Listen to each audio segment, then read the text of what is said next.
Shalom semua, perkenalkan nama saya Lydia Syanipar. Di sini saya akan menceritakan sedikit kesaksian dalam hidup saya. Selamat menyaksikan video saya. Baik, di sini saya akan bersaksi tentang pengalaman di hidup saya.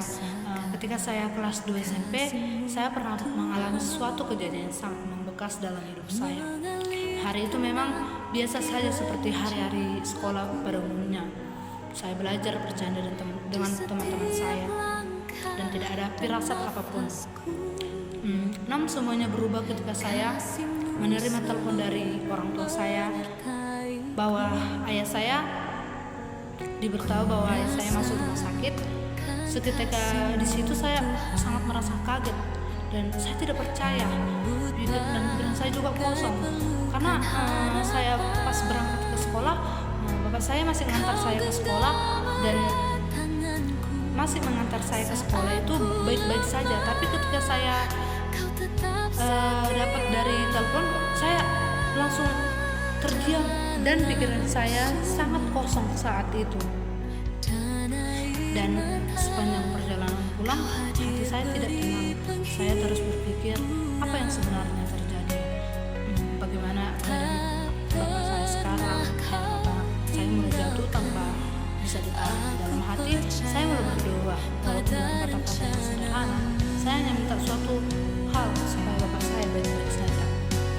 Ketika saya sampai di rumah sakit dan saya melihat kondisi bapak saya, hati saya sangat hancur.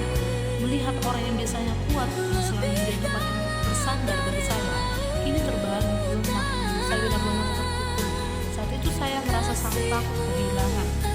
Di tengah ketakutan itu, saya sadar bahwa saya tidak bisa mengendalikan. Saya mulai belajar berserah kepada Tuhan.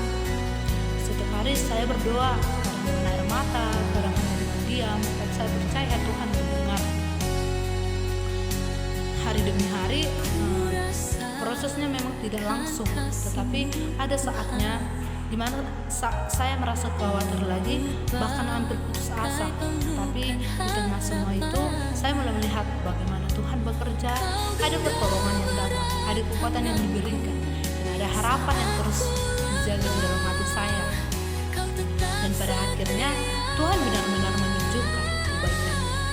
Kondisi bapak saya mulai membaik sedikit demi sedikit, sampai akhirnya beliau bisa pulang dan kembali bersama keluarga. Itu adalah momen yang tidak akan pernah saya lupakan. Saya merasa sangat bersyukur dan lega.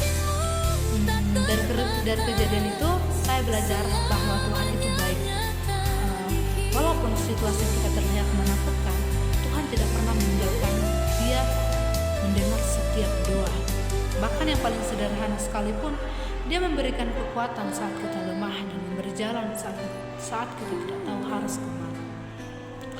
Kesaksian ini mengajarkan saya untuk lebih percaya dan berserah kepada Tuhan dalam keadaan apapun, karena saya sudah mengalami sendiri bahwa pertolongan Tuhan itu nyata dan kasih-Nya tidak pernah terlambat. Sekian dari kesaksian saya.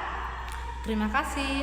Semoga kita bisa menerapkan dalam kesaksian saya ini bahwa sesulit apapun hidup kita, kita tetap mengandalkan Tuhan.